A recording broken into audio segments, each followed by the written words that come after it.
You think in your heart of hearts that it's up to you to enlighten me on the subject of homosexuality and people that are that way.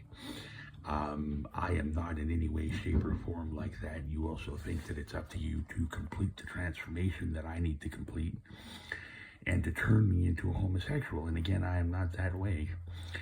Things have culminated and I have been sexually assaulted on more than one occasion. I have the distinct impression that is to reorientate me into who you think I should be.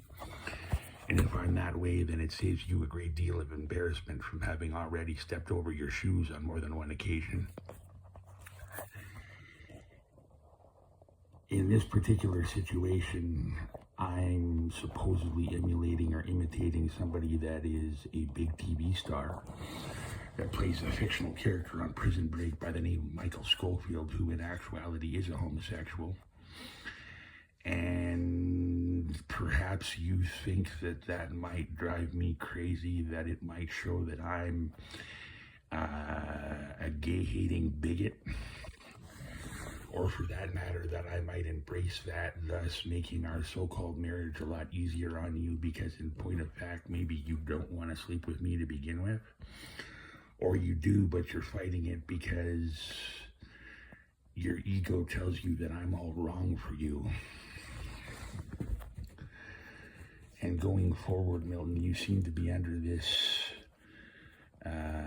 sort of impression that I'm faking it, that I can't be this smart, that I can't be this wise. And I've always been here, bub. And I've always been paying very close attention to what's been going on around me. And you want to point this out to me because you think that she had some sort of hidden agenda.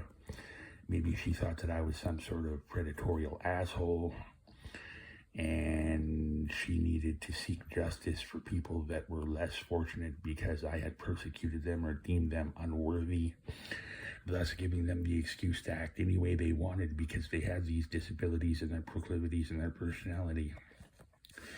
What you have to remember, sir, is that I've known this woman for a great deal longer than you have, and I know more about her in about the first 5 minutes than you seem to still.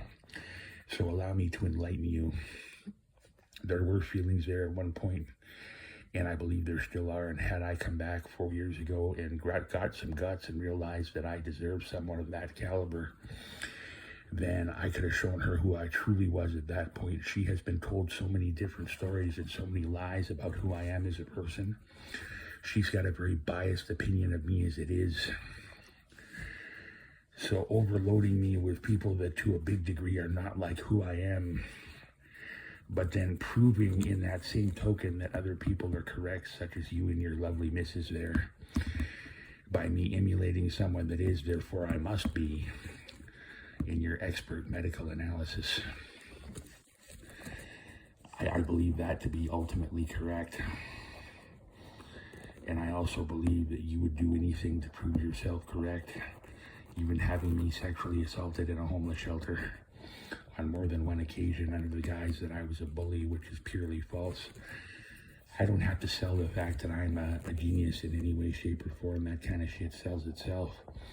And I have been tested and have ultimately come out victorious. You are, without a shadow of a doubt, Milton, the strangest apple I've ever met. Being the fact that you seem to think that it's going to go completely unnoticed and under the radar that you like to dress in women's clothing. So other than that, my boy, best of luck in your future endeavors. And going forward in this particular situation, Milton, it's just funny how things seem to play out basically the way I say that they will, up to and including there was a particular individual in a very similar spot that I found myself many years ago, but for a separate set of circumstances, because he seems to find himself with a particular father that thinks he can straighten him out. And come to find out later, according to your wife, that my particular set of circumstances were all a joke anyway. And I was to just laugh at it and realize that the amount of damage that had to be undone due to new habits and traits and vicarious trauma and things to that nature that were the ultimate fault of your fucking missus was just a joke. And it had nothing to do with her mistaking me for her trash receptacle to begin with. So take heed, man, and take care. And realize that I have this situation well in hand and well under control. And I do not need you to straighten me out in any way, shape, or form. And I will continue to prosper and get this real estate thing going this next week. And you will be out of my life forever. Well, not forever. Ultimately, you know what, I'll probably forgive you because that's the nice guy that I am, and I am an empath, Milton, which you should thank your lucky stars for, because that's probably the only thing that's saving you from a lot worse fate than you deserve. So ultimately then, I would say have a good day, God bless, see you later, bye-bye, and bye bonds.